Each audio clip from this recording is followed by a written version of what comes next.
I have a question. What did you feel when you first saw your father?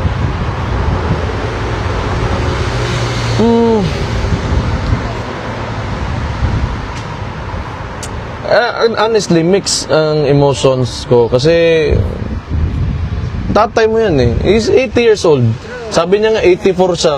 So it must have felt 4 years na siguro sa kanya doon na nasa loob siya ba? Hindi natin alam, di ba? So we try to insist na 80. So sinasabi niya 84 daw siya. But it's only been what? A couple of months, di ba? 3 days. Yeah. So yun. Well, I think at that age, siguro at he's been a very popular former president ever since he came down. Yung wala namang nakakuha ng ganung trust rating even sa buong mundo. So yung hindi ko, I really think he doesn't deserve this. Reaksyon ni Vice Mayor Baste Duterte sa muling pagkikita nila ng kanyang ama na si dating Pangulong Rodrigo Roa Duterte.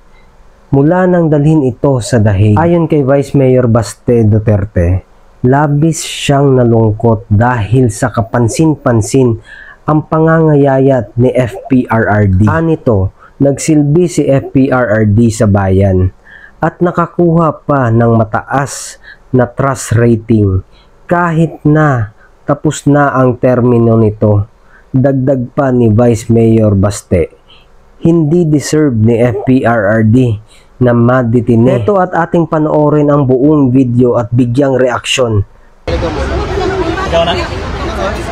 Ma'am, ano yung unang pakutan na ma'am? Okay, sir. Mayor, good. Magandang hapon po, Mayor. At kasama natin ang mga supporters ni Tatay Digong sa hapong ito. So, kumusta po si PRRD? Ano po ang mensahe niya sa pangbayan? Sabi niya na sinabihan ko man kasi na marami naghahintay sa kanya everyday dito. Masaya siya. Sabi niya, pag makalabas siya, he will personally thank you pag once he gets out. Thank you for your enduring trust and confidence in him. That was his specific words. So he's happy, he's optimistic kasi nakikita niya kasi nga nakukwento namin since nung illegal arrest niya until now, marami sa inyo talaga, lalo na rin mga OFW na kung kahit nasa iba-ibang lugar all over Europe and some New Zealand, no? See, yeah.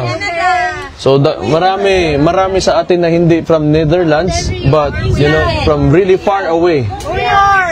So England, New York, Sweden, Germany. So ako Davao.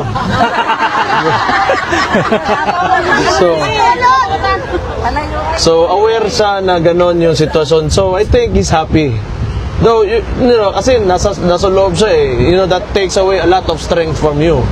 But knowing that you are here, yun, I think may bibit-bitin siya sa tulog niya na alam niya may nagmamahal sa kanya at lagi nagsusuporta. So malaking bagay, kahit sa amin din, kami pamilya kami, yung tatay namin dyan, yung husband niya, kita niyo, kikilig, di ba? Nasa loob. Marami sana kasama si tatay matulog sa loob.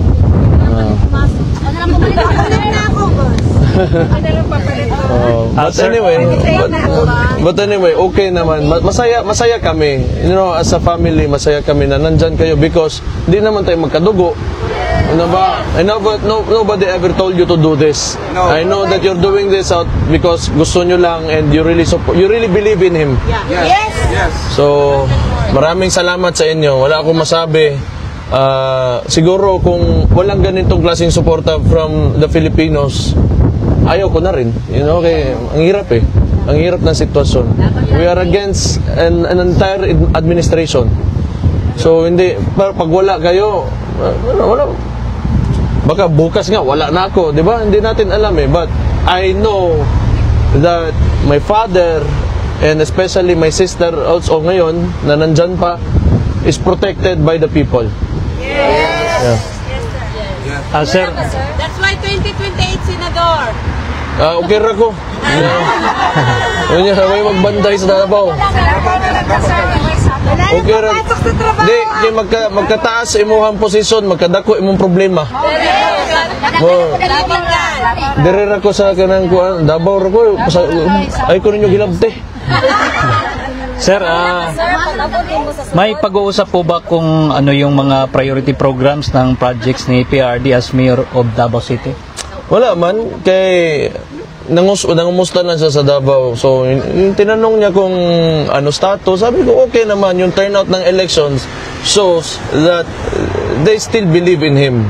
Kasi siya yung tumatakbo na mayor. So, tambak talaga yung kalaban despite of Landslide. in spite of na ang dami nilang pera na ginamit, yung tinayuan nila yung resources ng DSWD and they claim it as their own resources to as indirect vote buying, but still, you know, the Davaoenos believed in him. Ibig sabihin yan, that you cannot really topple down kung ano yung nagawa ng isang tao and trust na nag-gain niya sa mga Davaoenos.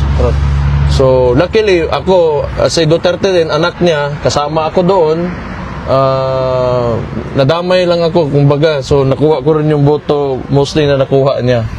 So, yun, I'm so thankful for what's happened in the elections in Davao.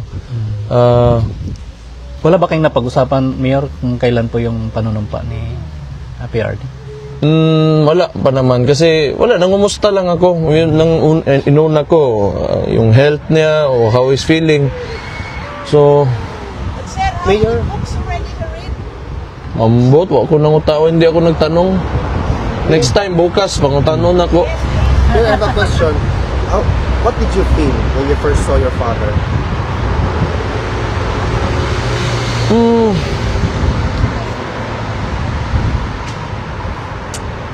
Honestly, mix ang emotions ko kasi tatay mo yan eh. He's 80 years old. Sabi niya nga 84 siya. So, it must have felt 4 years na siguro sa kanya doon na nasa loob siya ba? Hindi natin alam, di ba? So, we try to insist na 80. So, sinasabi niya 84 daw siya. But it's only been, what? A couple of months, di ba? 3 days. Yeah. So, yun. Well, I think at that age, siguro at he's been a very popular former president ever since he came down. Yung wala namang nakakuha ng ganung trust rating even sa buong mundo. So yung I really think he doesn't deserve this. Hindi naman talaga perfecto lahat ng administrasyon, lahat ng mga dumaan na presidente, pero why would you do this to a person that he clearly na pinakita niya sa mga tao on how you love your country? So, you know, during his term, like I said, di naman sa perfecto, but he always emphasizes the love for country. And yet you do this to him, di ba? So yun ang naramdaman ko na it's really so unfair that they did this to him. A lot of people, sir, wanted to know if the former president is active, naglalakad ba siya, kung may activities ba siyang ginagawa, because a lot also are afraid that with his age. Yeah, tama naman yung iniisip natin na ganun kasi nga matanda na siya. But siguro, I think on some days he's okay, on some days maybe not. Ganun naman ang tao, wala naman talaga consistent dito sa pagdating sa kasiyahan at sa kalungkutan, di ba? So, he's like anybody else. He's just an ordinary person at the end of the day. So, you know, whatever, kung ano man yung mafe-feel ng mga tao na nakakulong, then he goes through with it. But he's a strong guy. He's yeah.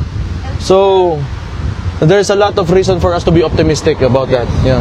Well, this inside. So, you know, like, yan, kasi kami, mga pamilya, nakikita ninyo naman na pumapasok kami. So, pag nakikita namin kayo, You know, that love that you have for him, yung energy nyo dito na hindi nawawala, it goes inside. It goes inside. Kasi kinukwento namin sa kanya lahat. Thank you, Mayor. Mayor, additional lang po. Sir, may knowledge na po ba si PRD patungkol kay Tory as the new PNP chief? Ano po yung reaction niya dito? Wala man. Di ba? Wala man. Sinabihan namin, pero kala ko nga maano siya, pero wala man talaga yung gago na yan. Wala rin talaga yan.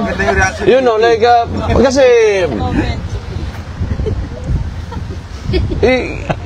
I would admire this person kung talagang he did everything with due process. Diba? But, you know, like, technically, if we talk about the case or you know, like, we review what happened, what transpired during yung ginawa sa kanya with KOJC and lahat, it's nothing. Wala. He's only handpicked there by the administration because he's an attack dog. That's it. Nothing more than that. 3 ranks yung inakyatan niya. Tinalunan niya 3 ranks. And na ngayon sinasabi ni Marbil na it was based on merit. Come on, di ba? Okay, if it was based on merit, ganito sana yun. Sana legal lahat na nangyari. But since yung tao na yan nag-operate, I do not know, he's not a criminal yet kasi hindi pa man sa korte, but he behaved like a criminal. So, bigay na yan sa kanya, PNP niya, tangin na siya. Okay lang. Okay lang, Mayor. No one is impressed. Yes, thank you, Mayor. Mayor, okay lang ba may additional mga questions? Sorry mga akin, namalikas ko. Kumama. Mayor,